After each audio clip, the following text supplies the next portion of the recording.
In this video, I'm going to show you how to record a TV show on YouTube TV, whether you want to catch up on a missed episode or build your own library of favorites. The good news is, YouTube TV makes it super easy with its unlimited cloud DVR, so you never have to worry about running out of space. To get started, open the YouTube TV app on your smart TV, phone, or computer.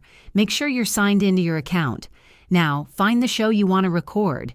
You can search for it using the search bar or browse through the guide to see what's currently airing. When you find the show, click on it, and you'll see a small plus icon next to the show title.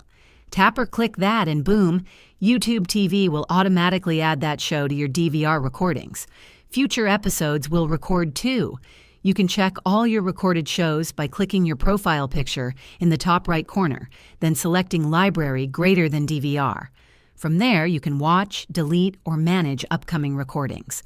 Pro tip: you can also set reminders for shows you're not ready to record yet. Just tap the bell icon instead of the plus sign.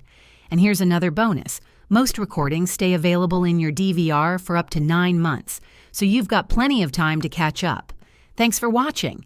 If this helped you start recording your favorite shows on YouTube TV, drop a comment below and let me know what show you recorded first. Don't forget to like and subscribe for more helpful streaming tips. See you next time.